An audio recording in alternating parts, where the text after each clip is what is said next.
Hi, everybody. Welcome. Thank you for being early. We'll just wait for a few more seconds for the rest of our participants to come in and join us.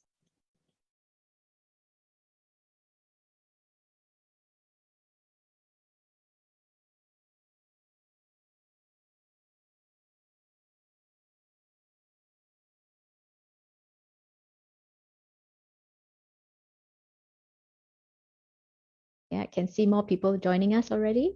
Just a few more seconds. We'd like to see everybody on time as well.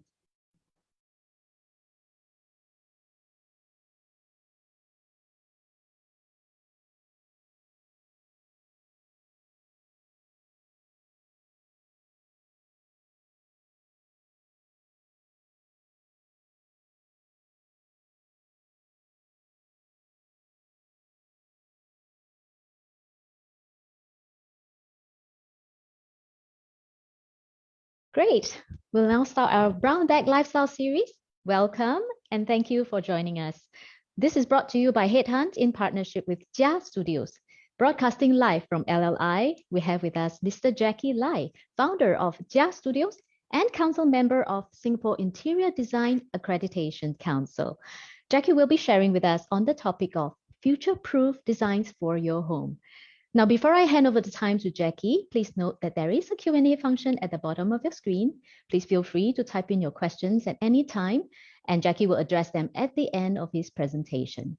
Please also note that we will also be conducting our feedback poll, so please stay with us throughout. Now, without further ado, I'll now pass the time to Jackie. Jackie, over to you. Thank you, Tammy. Good afternoon, everyone. I'm so glad to be here this afternoon to share the useful information about interior design. Let me start sharing my screen. Okay, hello, December. Thank you to every one of you for being here with us today. And hopefully everyone who come in here will be looking forward for a Christmas season and a better 2022. Please feel free to type in any question you have in mind in the chat box, and I will try to keep a tab on the questions to answer if I can.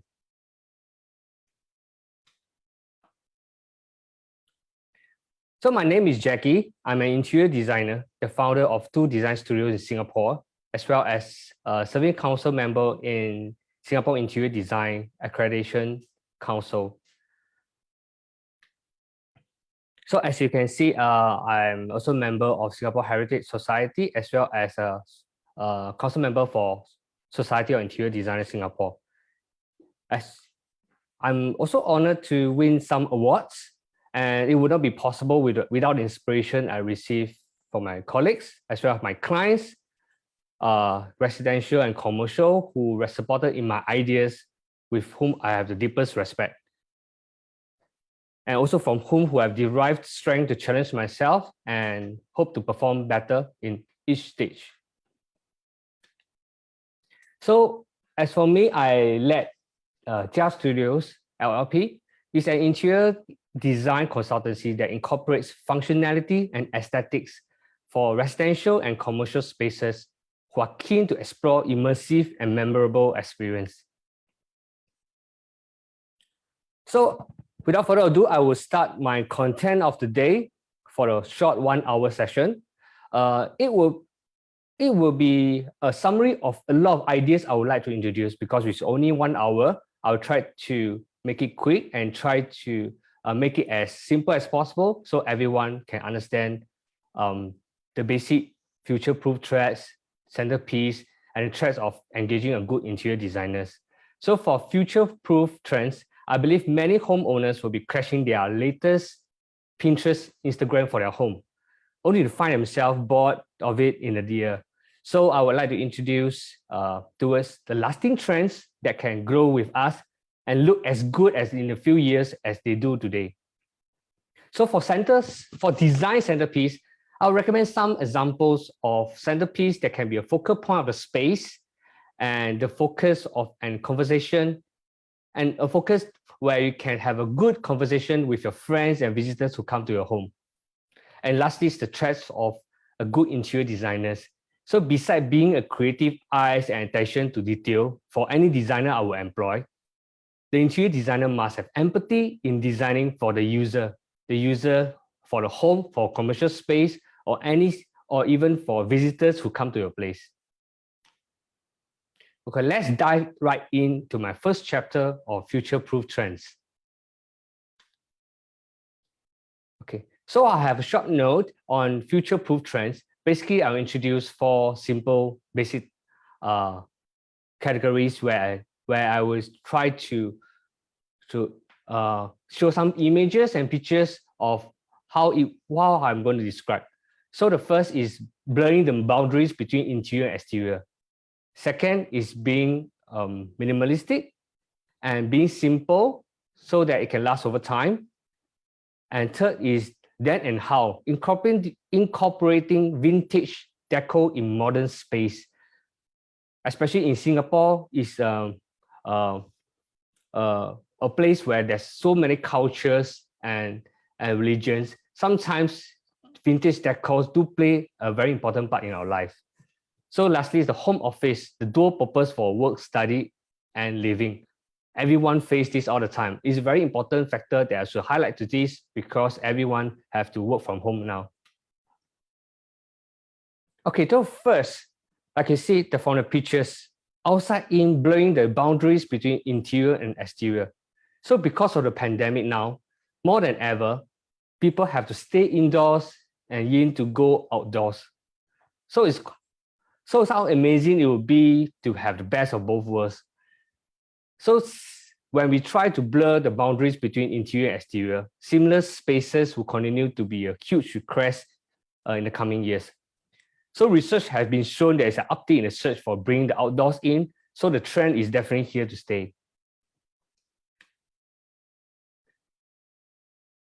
So this is a HDB balcony project of mine that overlooks the park and oversees the nature and offers the nature visually into our homes.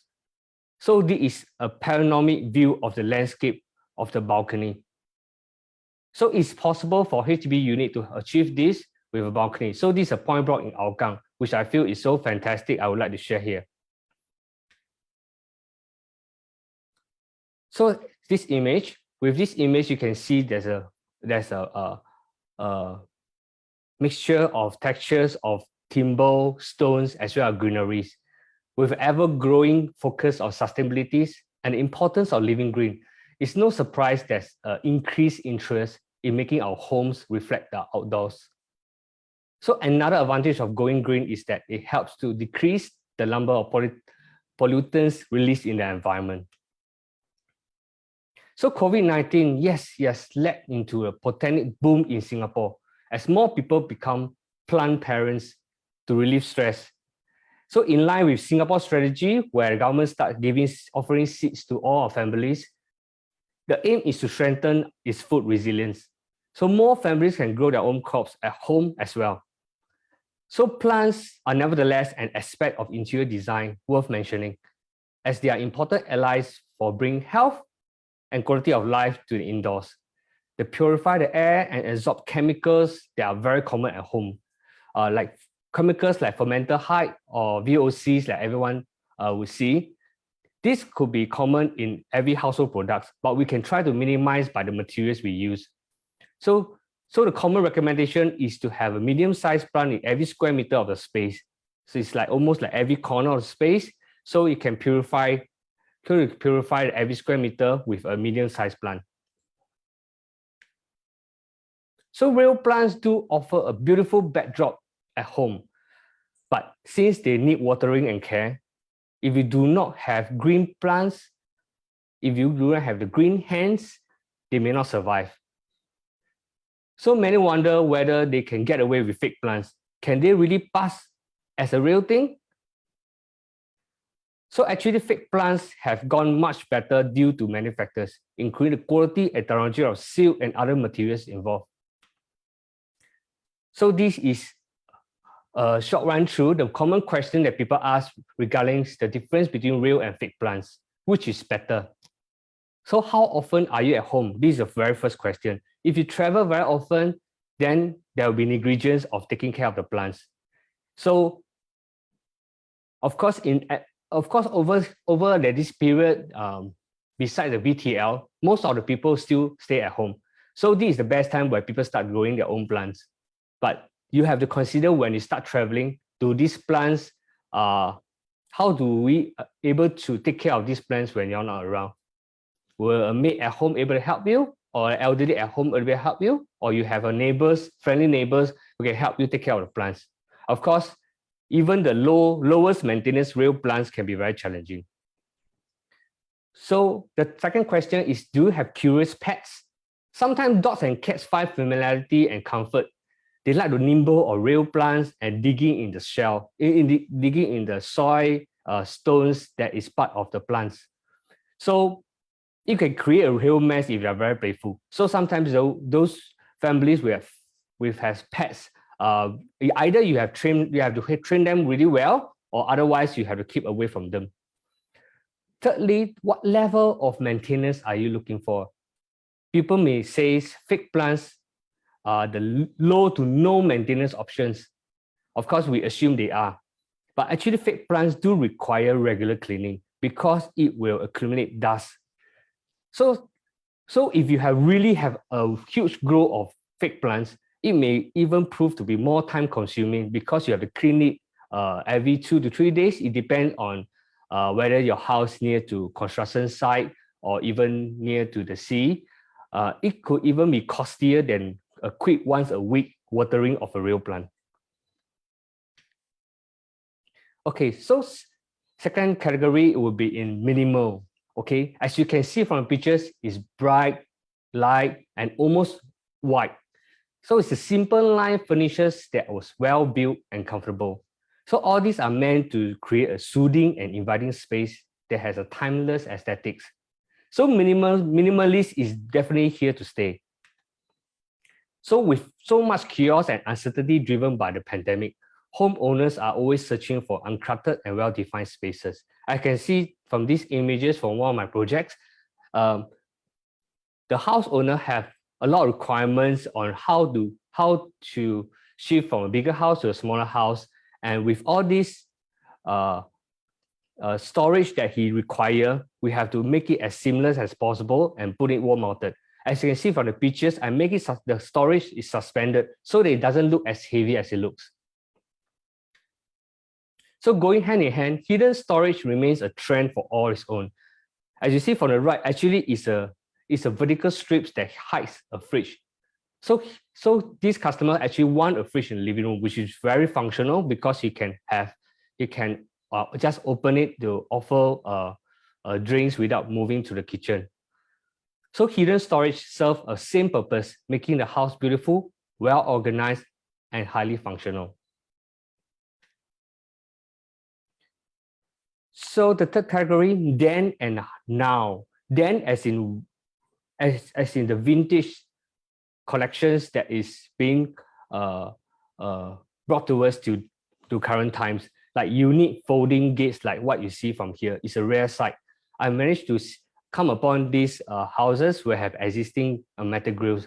It's so beautiful. I advise the customers not to remove it, and it's proved to be a good choice. These classic gates from the past, it provoke a timeless appeal and add the charisma and warmth to the homes.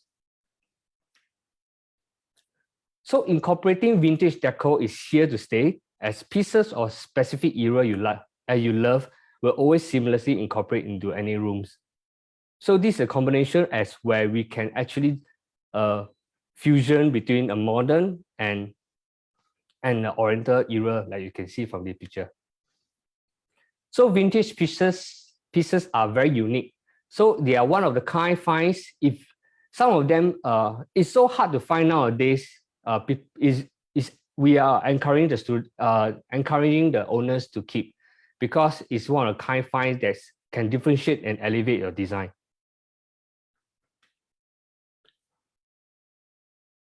So residential clients can look into incorporate pieces that are passed down from previous generations, as they can hold special memories. It can also add a sentimental touch to a home. A beautiful interior should reflect the owner's personal taste, hobbies, likings, the collections of their own over the time. So our role is to create a palette where all the elements can be curated and woven into the space seamlessly and harmoniously. So the fourth, home office. The home office, when we are called to work from home, from the government, from our employers, many of us was left with no time to come up with a clever home office ideas, not prepared to work from home 5 days a week. So however, just like any other office, environment is important. Some home offices need to have a conducive environment so that you can do your best work and stay focused when the time calls for it. What if you can have a home office that didn't need to cover up with one of the Zoom virtual backgrounds? So a well-groomed backdrops can serve as a perfect background for any virtual meetings. You can proudly say that this is my home, this is not a virtual background. So ideally, workplace should be separate from other rooms, such as bedrooms and living rooms. So you also do not want your backdrop to face your bedrooms. So a separate room can make you focus in your work. If you do not have a room that you can designate as a workplace, you can turn one corner of the home or the rear of the bed into a workspace. But most important, you must have access to the internet, electricity, and other utilities that is easily available for you. So of course, working from home is great, it's comfort, you can work in comfort, but of course, most important is without the interference of other families. So if you can make it do it, it can really enhance your portability. Let's say if you're going to customize your workspace, then you may have to do a built-in LED lights above your work table so that the light can be right above your table. Avoid placing the table with your back facing the light. A lot of people like to put the table against the wall. There's nothing wrong, but of course, if you have only one light source in the middle of the room, it may end up behind you. So it will cause shadow on the table. So it may not be necessarily be good. So of course, when you incorporate lighting in your customized furnitures, it has to be suitable for the health of your eyes. Try not to choose a light that is too bright and it will tire out your eyes easily. Okay, this is a man cave. It can always be created and sourced ready-made pieces from IKEA. You can see from this picture, these are IKEA tables with, of course, his own built-up bicycle and some speakers that can source from online. If you're inclined to create your own man cave, you can really start your own DIY project and build one from scratch.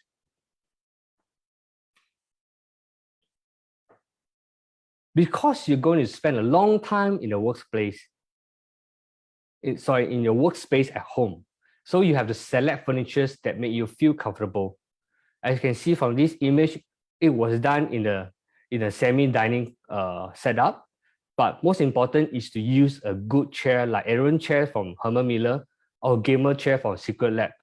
These two are the popular choice to help to support your back well.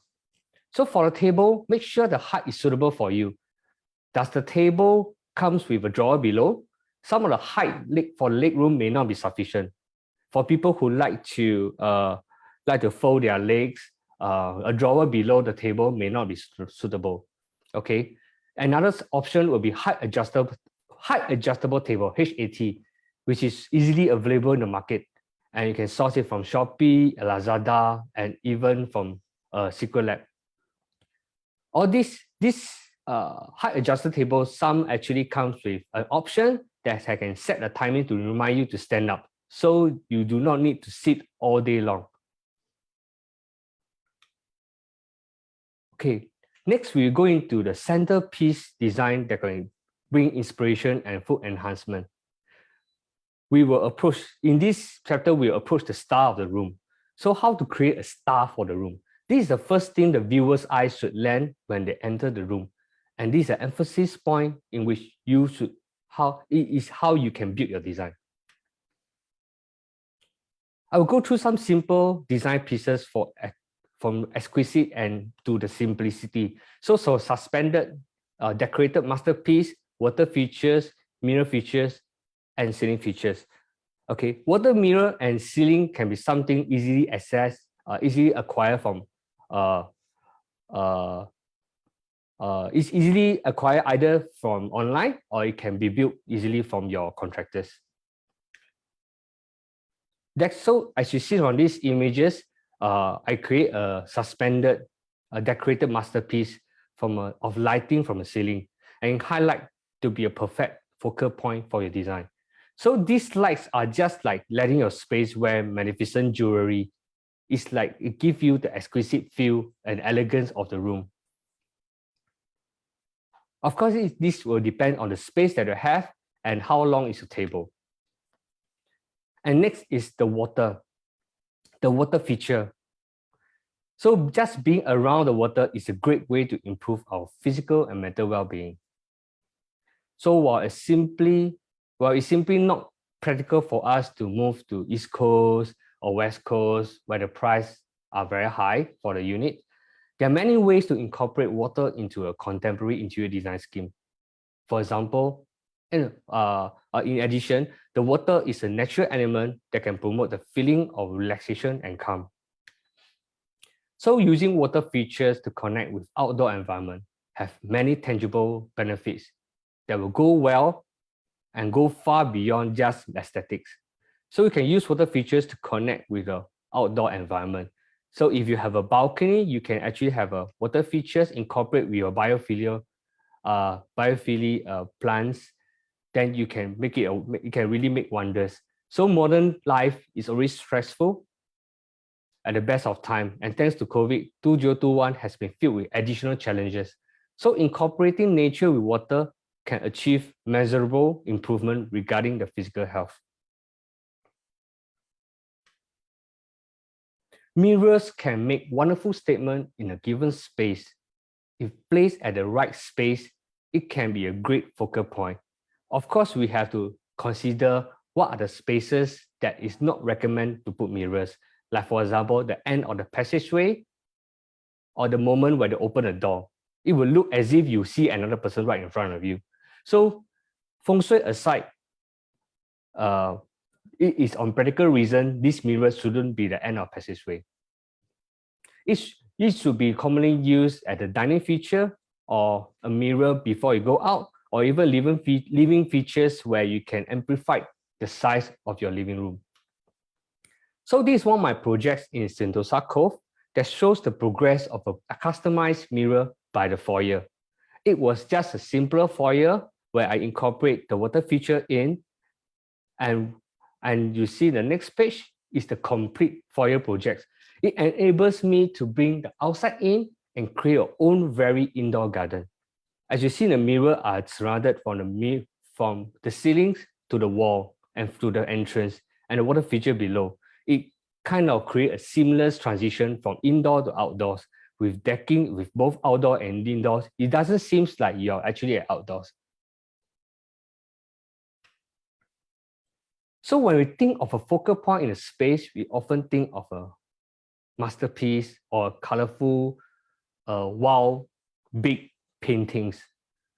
So mirrors can actually make a wonderful statement in a given space. So as you see, this house it comes with two niches. Then we are thinking instead we are definitely going to do a cabinet because otherwise you can't flush with you can't align it with the wall. Then besides just doing a carpentry with laminates, how about doing mirrors, cut mirrors that give a lot more dimensions, that can give refresh and illusions from left to right. So this one of my project also shows the progress of a customized mirror by the living rooms. So mirror can create an illusion of space. It can be It can be a wonderful addition to any home, offering a list of benefits. So you see this complete mirror features. It enables me to create a different variety of shapes and styles. You can enjoy the advantage of the mirrors and still express your individual style and taste. So mirror can be a great addition into your indoor space, and it helps to bounce lights into the dark corners and space and offers an illusion of depth and space beyond the wall in which it hangs. So alongside, you can start off to put in lightings, pictures, sofas, and even plants, where basically in every corner, you can see the reflection of every masterpiece that you gathered. Ceilings can be an incredible design element. So a simple, dramatic wallpaper on ceilings can really help you. It can be an incredible wall element that can instantly add colors, personality, and art to your space. So a simple wallpaper like this, it could be just a plain wall with a wallpaper, and this space really magnifies the environment. So ceiling is one big palette where it is not covered by any furniture. So it's the best way to explore clean ceiling curves and geometrics while maintaining simplicity. So in this picture, you see I explore a few ceiling design for one particular project. It's really fun. Basically, it's just white color. You can see the different shades just by the shadows of the light. So ceiling can manipulate light and shadows from the sunlight and artificial light that you have in your house.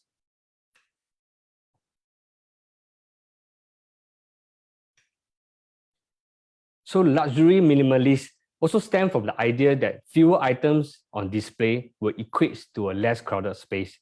So ceiling is where the space, is the only space where it's not cluttered by any furniture.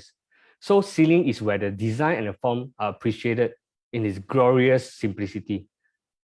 So the ceiling design is one place that I always like to explore, and it really inspired me in the creation of the wall features that you see on the forms here. So a complete project that revolves around the desire to achieve impressive interiors the ceiling actually play a part. And as you see the simplicity white, I can create interiors with minimal use of add-ons, having simplicities in form, space, materials, and colors. So as you can see, there's even small details that you can see from these pictures, regardless the palette, whether it's white or not. So ceiling design can really inspire the concept that I create. So the last chapter, that will be the traits of a good interior designers. So of course, being interior designers, there's several qualities you have to know. It's important to understand your interior designers before you engage them. So I will highlight some basic pointers you can get to know them before you engage them after just a few meetings with them. So the first is credibility. IDs must understand the user experience. You must understand the owners. So credibility is something that you can see what are the knowledge the designers actually go through. What are the foundations he was built upon? And do he have a background knowledge? Do he have the experience? And who to clarify the experience? Who to justify whether he's capable? Okay. So third, also the space planning is small spaces. Every designers must know the minimum standard of space planning. It's easier to plan space. Homeowner can do space planning themselves after 20, 30 years of experience of walking around. But of course, how to perform magic in small spaces, that is really the experience of the interior designers. And lastly, is the material selections. Of course, material selection may look more than just aesthetics. You must go beyond what is the material made of. Does it have the right texture? Everyone like wood grain for their table, but wood grain, some laminates come with undulating surfaces, which is nice to touch, but it's not useful for a study table because you can't draw a single straight line because of the grains. So the credibility, we have to understand how credible your interior design is. So first, of course, is to check their credentials. Of course, it's very rare for us to ask interior designer whether they are degree holder or diploma holders. Most of us judge them by the portfolios. But of course, portfolios can be a shared portfolios within the company, or it can be individual. So it's very hard to define because you're actually not in their shoes. So of course, the first is the interior design accreditation, where it's the only national level accreditation that defines the level of proficiency of practicing interior designers.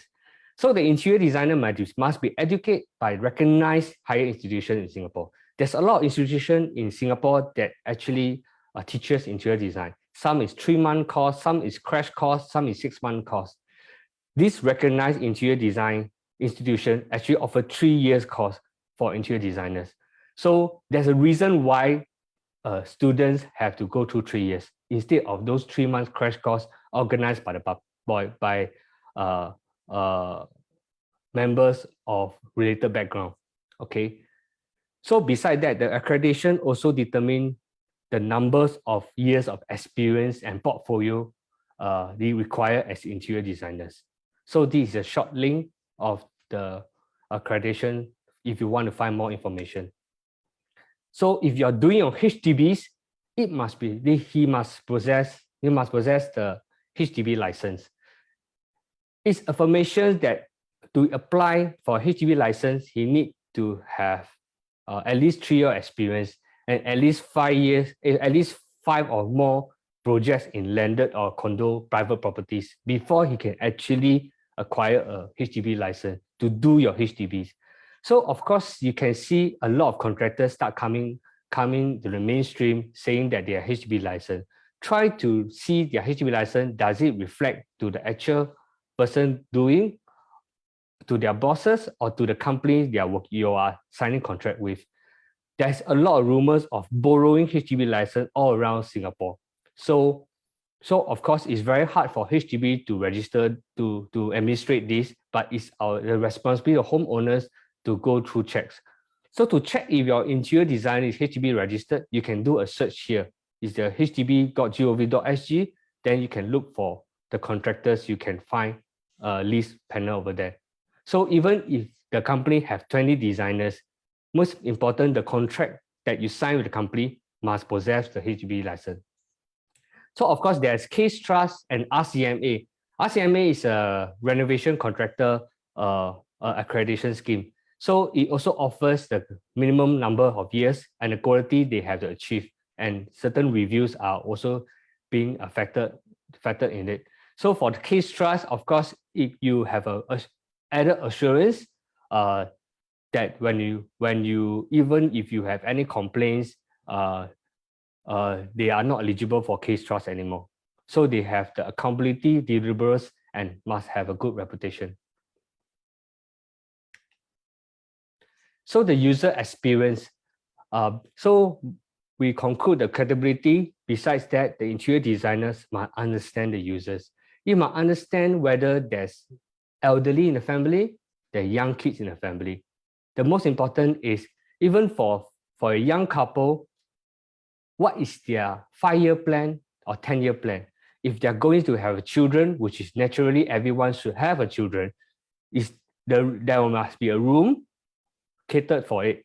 And what is the plans for it before the kids come in? Will it become a guest room and ready to transit to a children room? So all this is very important for us. So if you're elderly at home, do all your furniture customized have to be round cornered? You can understand most of us like suspended items, but suspended items just like carpentry and furniture or vanities. So for elderlies, if you do not have a good the strength on the knees, they will tend to hold on to these suspended items, and soon these carpentries may not able to handle the human weight. It may just fall off, not necessarily because of workmanship, but because of wear and tear, because of the weight being leaned on it. So when there's elderly, the interior designers must design in a way the house must be elderly friendly. So the organization of the movement is just a starting point. So the interior designers must walk the route with the owners and achieve by the basic layout manipulation and space planning. The owner must walk through the designers, what is the impression you have when you open a door, at the foyer, at the living room, and at the bedroom. So division of space can be achieved through removal of walls or including of walls, or it could be a placement of furniture. That furniture should have, the distance between furniture and objects should have ample distance to walk so that it will not trip. So space planning. So in order to develop a good layout, the interior designers must consider the minimum dimension of the rooms. As houses in Singapore get more expensive, the developers are actually reducing the size of the rooms, but actually give more rooms to the toilets. This is natural as we are going to an aging population. All the toilets in the current or new developments have to be big enough for wheelchair friendly. As you can see, the slope, they have removed the curb to have a slope to transition from a toilet to a living room so that it can be wheelchair friendly. But then again, some have to lose. The bedrooms and living room tend to be smaller. So when the bedroom smaller, last time when I did HDB in a 10-year-old house, the width of the room is actually 3 meters, but now actually become 2.7 to 2.6. As everyone knows, our bed is around 2 meters with the mattress 1.9, with the frame around 2 meters. The working space in front is just getting smaller and smaller. So as we have increased in storage and house getting smaller, the designers must know how to manipulate and do a good space planning. So when you go through your interior designers, he must attain this kind of knowledge after your requirement. So it's important the needs of the space and the users in order to propose a functional and appropriate layout for each different scenarios.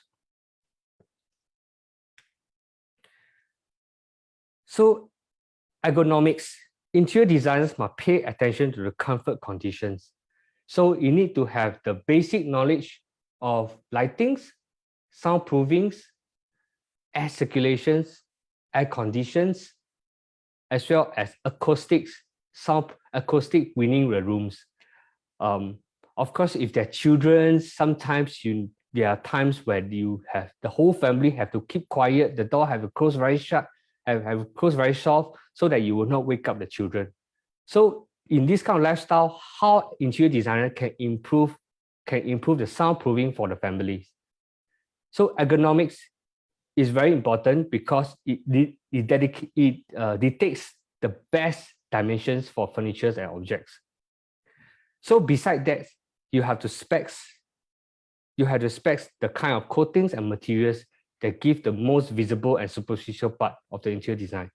And it is not less important. Like for example, the final is basically is a touch point. The touch point of the flooring is very important. So of course, if it's a marble or homogeneous floor for the bedrooms, it can prove to be very cold for elderly. So in this case, isn't a vinyl flooring or timber, natural timber is better for anyone who have leg conditions that cannot handle cold. So the final touch compose the face of the project and also transmit the designer vision as well as the desire and the needs of the users. Modular spaces, as you can see from these pictures, is a modular where you can actually convert to the bed to a study. So this is the time where you can have a guest room and a study room at the same time. So when it's a study room, it's basically it can be a table. It can be a table facing to, in this case, overlooking the sea. They have a very nice balcony where you overlook the sea. As you can see below, it is all a raised platform because this room is exceptionally small. It can only use it for study. But because we need to do it for storage, we actually elevate and have a storage below. So when the guest comes, they just have to pull down the bed from the hidden corner. So this kind of modular space is something that we can incorporate to the house. It could be some modular, good modular system may be pricey, but it will earn you in the long run because you're actually achieving two spaces in one function. So interior designers must pay attention to the substance of the materials. So the composition of the materials, of course, will define its resistance, the flexibilities, And it also depends on the functions, whether it's for flooring, for the wardrobes, for the tabletops, or even for a dining table. So beside choosing that compositions, you must understand the materials being built, whether there's long-term harmful or even beneficial effects on indoor air quality. As you can see from Nippon advertisement, there's advertisement coming on, there's odorless paint coming on, there's antibacterial paint coming on. So all these materials is there for you to explore. So as an interior designers, we will try to propose this to have a longer health beneficials to our users at home. So these are some of the summaries of what you can use for countertops. We can actually see the qualities based on the durabilities, whether it's stain and scratch resistance. Heat is very important for countertops. Heat resistance is definitely important for countertops. There's videos online. You can see some of the brands on top, but there's video online to see whether certain companies have go through the test. So also the design options, maintenance, and the cost. So as you see over here, there's some choices of countertops. The most popular now is really quartz. Before that, it's really solid surface. 5 years ago, it really solid surface. But nowadays, solid surface alleviate their qualities to be as good as quartz. The good thing about solid surface is really flexible and can move to different shapes and sizes. That's why it's very popular for futuristic concept or those innovative ideas. Quartz will be very tough to mold to shapes, but it is very scratch resistance. Quartz also comes of different qualities. So it doesn't mean quartz means all the companies from the quartz is the same. Sometimes the brand do come in place, the country or made do come in place, and the kind of QC they have go through. Okay, so quartz also actually is surprisingly for people who are actually going through innovations. The pricing for quartz varies a lot. It can really cost for as cheap as 70 per foot runs to 200 per foot runs.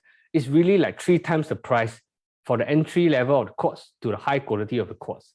So the company reputation is a consideration, as well as the selection of the grains is also a consideration. So if you go in for marble grain or this, because it require a higher standard of QC and manipulate of the grains using quartz, that's why it costs more. So Compact Plus is a composite that is commonly used for tabletops. It's a composite materials that is only 6 mm, but it's very tough. There's several videos. If you type Compact Plus in the YouTube, there's several videos showing that it can withstand wine, can withstand curry, can withstand coffee. These 3 are the main 3 elements that can stain any countertops. So Compact Plus is one of the good options, especially you want to incorporate the timber looking top for the Scandinavian concept. Okay, granite is very affordable. It used to be very expensive. Now it's very affordable because also supply and demand. Granite proved to be as good as quartz, except that granite only have a selected few designs. You can have quartz in marble look, but granite is natural materials. It usually come in a dark tone. So you can generally is either gray or blacks. So these are the limitations. So if your concepts can have black or dark tabletops, granite could be one option. If you go for lighter tone, then it have to be quartz or even solid surface. So you can see some of the yes/no answers, whether it's scratch or non-scratch resistance. Like solid surface is definitely not scratch resistance, but it can be polished where quartz cannot. So that's why there's a balance between quartz and solid surface. Okay, stainless steel top, it used to be very popular a time like I think 5 years ago, where people like to have stainless steel backdrop and stainless steel tabletop. It may seem to be maintenance free, but actually not true. Actually, stainless steel do subjected to scratch easily, and And if you contacted with oil, it's not just soap and water can be easily cleaned. So you can really, sometimes the more you clean, the more grains you create. So stainless steel may not necessarily the best option for tabletops. Okay, tiles. Tiles are usually done when usually not done indoors. When you have to when you have to use tiles for your countertops, that's where you have to use the conventional concrete support. The concrete support, some people like concrete support because concrete support is like using bricks to build up the kitchen. It's a very old conventional way, but it's still widely used for outdoor wet kitchen. Let's say if you have a kitchen at a balcony or counter at a balcony or for landed for a wet kitchen, some people still like to use concrete support to build because it will be definitely free of termites. And when the rain comes in, it will prove as good as new. You will not have worry that the laminates or the timber that you put it outdoors will corrode or attract termites, which is a common problem for landed properties. Okay, so for last, we have cement screed as well. Cement screed gave a very niche look. Some people just love cement screed. And besides being cold, actually cement screed is very porous. You have to do a coating over it. Otherwise, as you can see, those cement screed over the HDBs, when there's rain, it just become porous and water seep in and it become dark tone. So do you want to see this all the time? What if it's a coffee stain or wine stain? So cement screed maybe is nice for a tabletop, like a workspace, but definitely not for kitchen tops because kitchen top are exposed with too much oil, wine, curry, and all other ingredients that you can think of. Lastly is the marble. Marble give a very, very nice look. Of course, it's definitely not for wet kitchen where it's exposed to rain. Marble can't expose to rain that much unless it's very nicely coated with durable sealant. Yeah. Other than that, we usually don't use marble on the tabletop that is commonly used. But yet again, for wet kitchen, sometimes for dry kitchen for landed, dry kitchen, or even for condominium or HDBs, you can have a countertop in front. It's like a bar countertop. They have marbles, but of course you have to use with caution because it's a very porous material and it's cheap easily and it's not it's porous and wine and curry will go in. Yeah. So marble, if you use marble, you have to use caution, especially if it's white marble. Marble do come with other different kind of tonality and grains, but if you use white, it's highly sensitive. Okay, second, we go to the flooring before we end the session. Flooring is very important part of the entire house.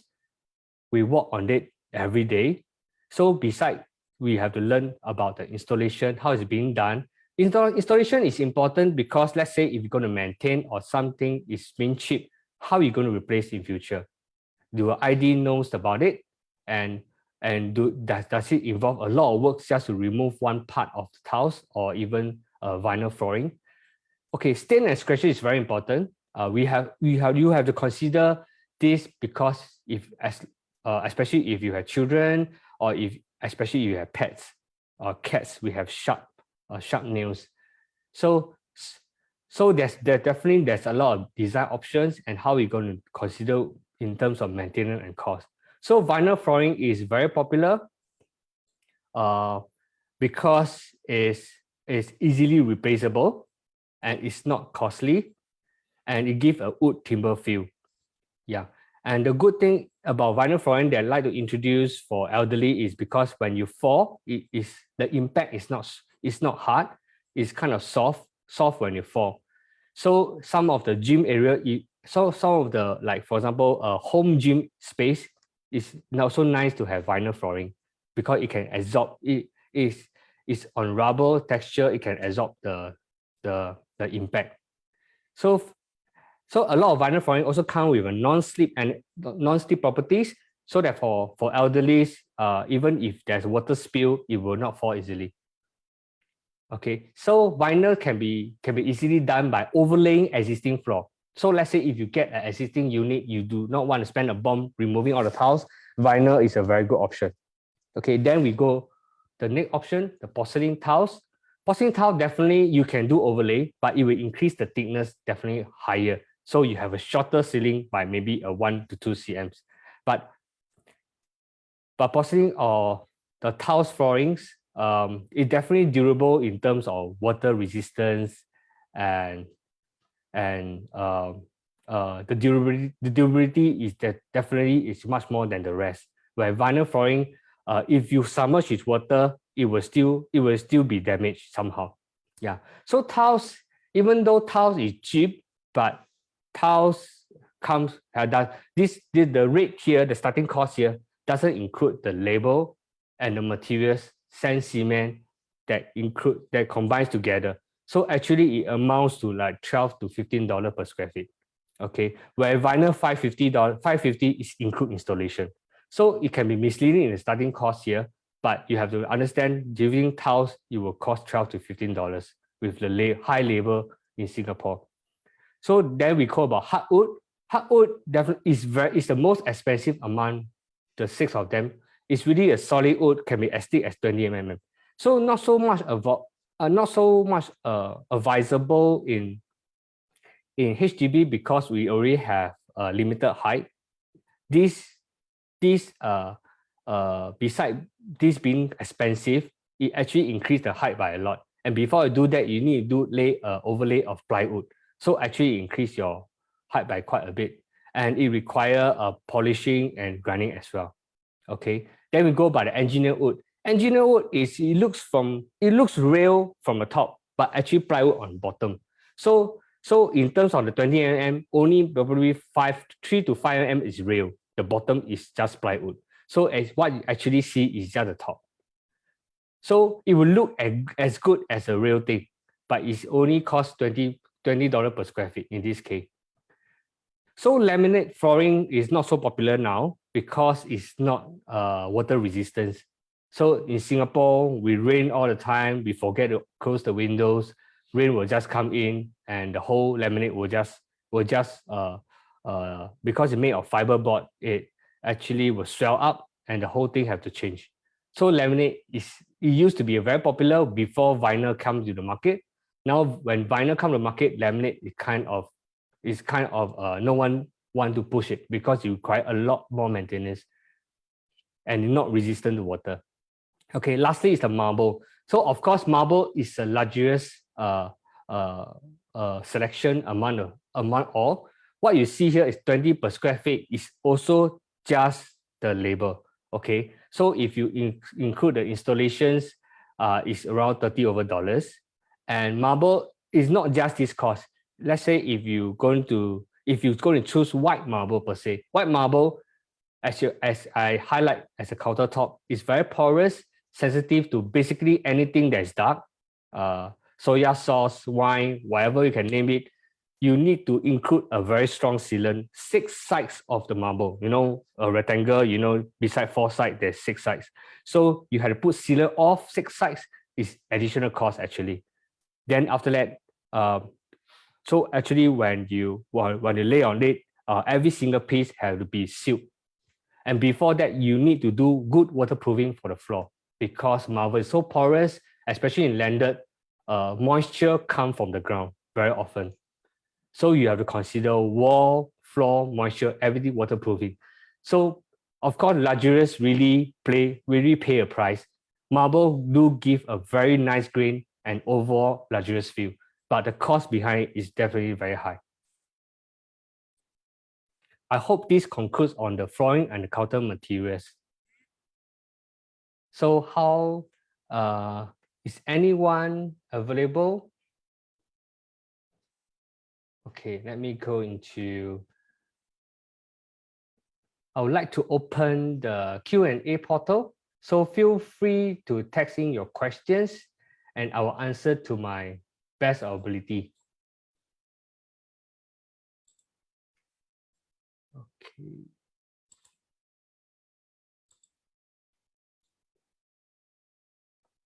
Okay, I have a few questions here. What is the price range for granite? Okay, price range for granite in terms of tabletop. Sometimes granite, it could be, if it's tabletop, it have the per foot run. So per foot run of granite, it could be as cheap as $70 to $120, depend on how rare it is. Granite generally is in dark tone. So there's blue pearl, there's black galaxy, there's black granite. Generally it's dark, but it just have a tint of red, blue or black. And for black galaxy, it's a bit of gold.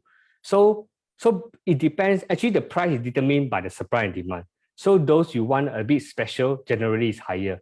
It could be as high as 150 per square feet. So for, sorry, 150 per foot run if it's for counter.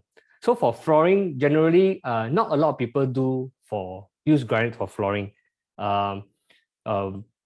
because it's dark. No, when it's dark tone, the entire house will look very dark.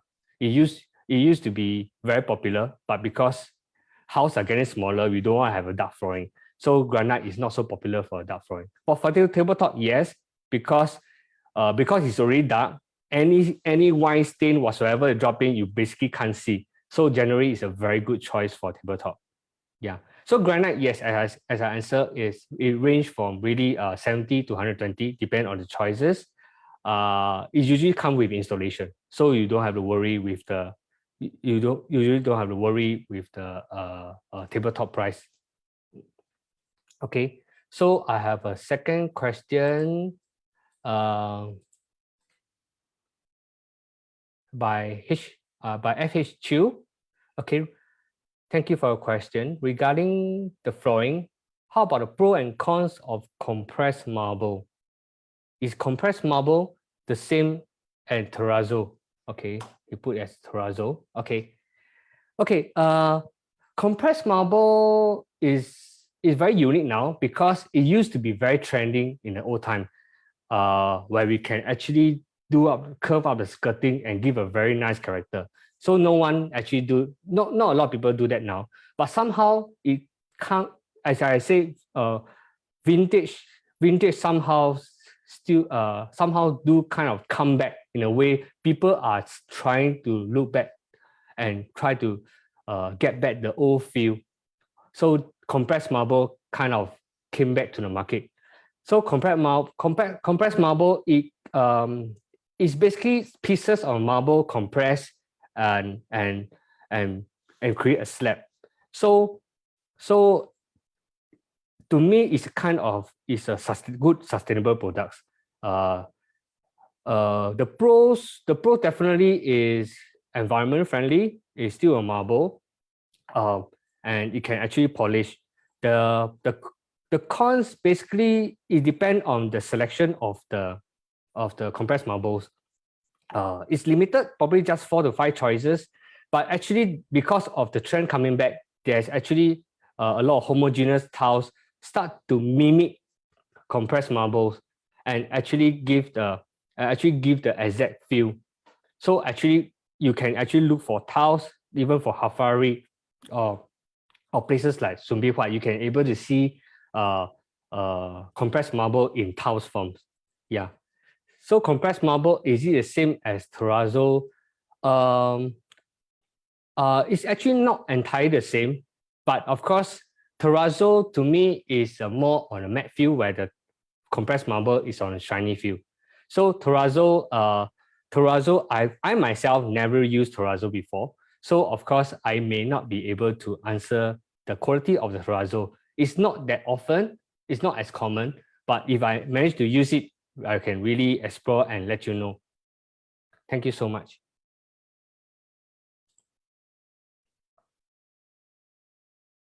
Okay, then we have a question from Do Kai Ling. Okay, normally for finding an ID, what stage does the contract start? Okay, when finding an ID, of course, it depends what kind of ID you're looking for. Of course, if there will be, there's 2 types of ID. There's consultancy role, or there's consultancy role basically just do design, then you get your own contractors. And there's another role which is the design and build. Design and build, basically you ask the ID to code everything with design, renovation costs, and furnishing costs. Okay, so when does the contract starts? So the contract actually starts upon you sign the document, I could say. But before that, he can give a non-obligation quotation and a space planning of the space, and some actually give free design, which I do not encourage. We, as an interior designer, I do not encourage free design, because free design, basically, he's not paid to do your design. So it could be a design that is duplicate with a lot of house owners. It could be, as you see, HDBs is kind of stapled. Most of HDB is the same. So you cannot really control whether they reuse the design. Your bedroom may look exactly two to three families who have acquired the same service. So what I could recommend is only start the design after you convert contract. Like I said in the interior design threads, you must make sure the interior design understand you. Your house should be personalized to you. So incorporating some of the items that you like, vintage items or sentimental items, kind of personalize your space. It also prevent the repeat of stapled design where you can see everywhere on the magazine or even at your neighbor house whatsoever. Yeah. So the contract actually, of course, if it's a D&B design and build contract, it actually starts upon you give the deposit, sign the contracts. Then after that, you will proceed with the design procedures. If the design procedure already done, then you will proceed to the build. Yeah. Then before that, he's supposed to let you see the materials, material selections, make sure it's beneficial for you and for your concept, as well as go through with your floor plan, make sure everything ready, details is done before he start the renovation to prevent dispute.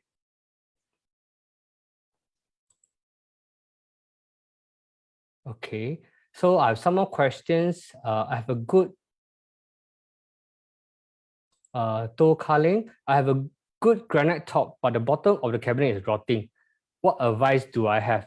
Okay, this kind of situation is pretty common, especially if you do not maintain it properly. Maintain properly means sometimes when you wash the things, you do not clean your tabletop. No matter how durable the tabletop, sometimes you need to clean because there's still joint lines. No matter how durable the tabletop, the table can be very strong, but sometimes the vulnerable part is the joint lines. There will be few joint lines within the tabletop. The granite, they cannot do it very long, and most they can only do every 6 feet that they cut one piece. They cannot do it too long because the leaf don't allow you to bring such a 3-meter granite to your home. So there's a lot of limitation in bringing one whole piece. So because they have the split in between, they will have intervals. So water may seep in because there will be silicone and sealant. Sealant, because of wear and tear, it will kind of wear off. It's the same thing as between your kitchen sink and your granite top. So the silicone may wear off, the water may seep in. So when water seep in all these skirting, joining, and the basin, the water will seep in and damage the timber. It damage the carpentry below. So in this case, if the carpentry, because most of the granite actually have to lean on the support of carpentry. In this case, most likely you have to replace the carpentry, and the tabletop most likely may not be able to reuse. So sorry about that, because the carpentry is the support. Once you replace the support, means you have to remove the tabletop. Yeah. There are cases very good contractors can reuse the granite top, but because the size may not be exactly the same, the alignment will have the same issue again. So it's recommended not to reuse the tabletop. You have to make a measure to the carpentry you did below. Yeah.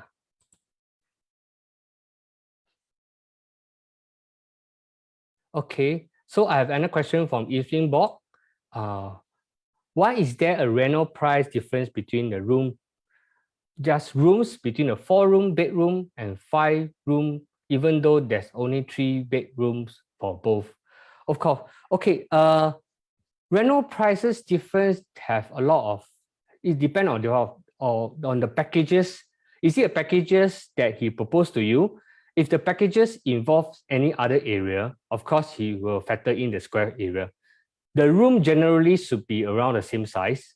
So of course, if it's just the rooms, it should not differ much. But sometimes on a 5-room package, they may give a better materials. So and it also depends on the orientation of the rooms. So what I would recommend is not to trust so much on the package, but do a quotation customized to a floor plan. So from there, we can actually calculate the actual square feet of your floor plan and do a calculation from that.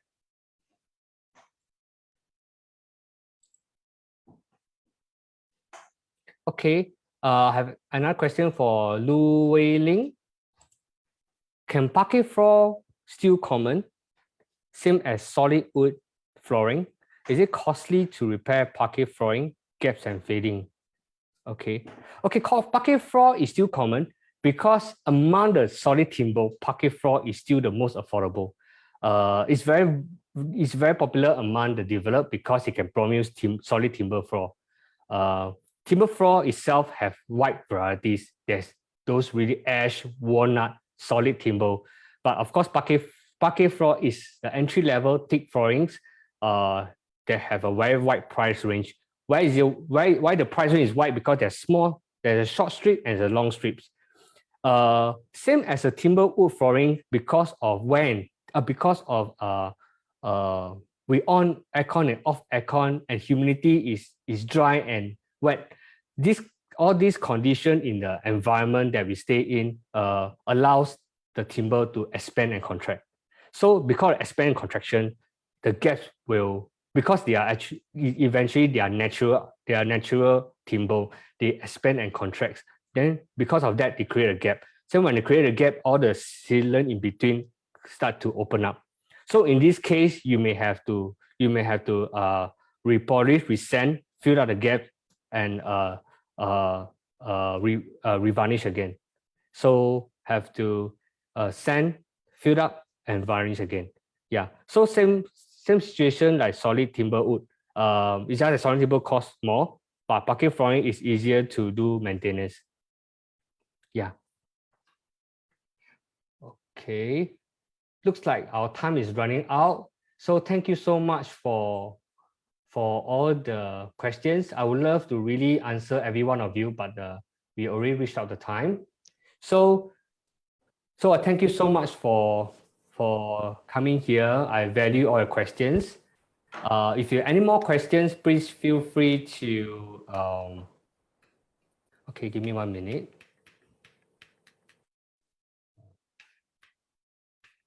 Next slide. Okay, I will put down, my next slide will have the context where you can contact me through the mobile or WhatsApp or email address.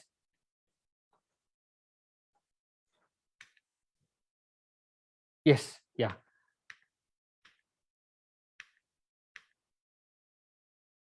Sorry, give me a minute. Okay, yeah. So this is my context. You can email me, and I understand there's a lot of questions today. You can email me a question. I try to answer you to my best of my abilities. Of course, I may not be exposed to a lot of materials that I encountered because there's so many materials in the interior world. Yeah. So I will answer you to my best of abilities. You can contact me after this to go into it. So I will hand over to Tammy. Thank you so much for the time today. I will hand over to Tammy. Thank you so much, Jackie, for your time. Based on the number of questions we received, we can tell that this topic is really hot. And thank you so much, Jackie, for all the insights that you've given to us and shared with us. So we hope you've enjoyed today's session. We will now invite you to participate in our feedback poll. Please give us your honest feedback so that we can further improve on our brown bag series. The feedback poll should be popping up, so please take a few moments to share with us your observations.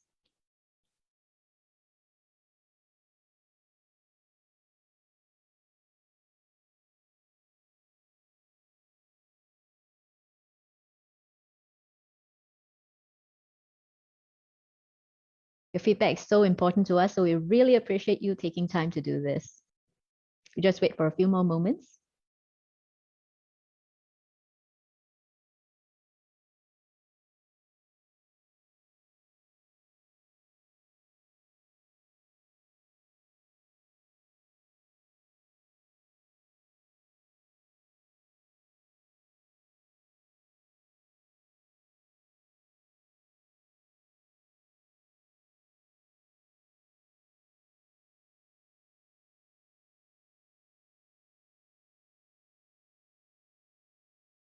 Thank you so much for your feedback and for joining us. This Brown Bag series is proudly brought to you by HeadHunt in partnership with JIA Studios. Our next session, which will be tomorrow, and the topic will be something to whine about, which will be brought to you by the Beverage Click. So please sign up early on our website, masterclass.sg. With that, we would like to thank you for joining us, and we see you tomorrow. Goodbye. Have a nice day.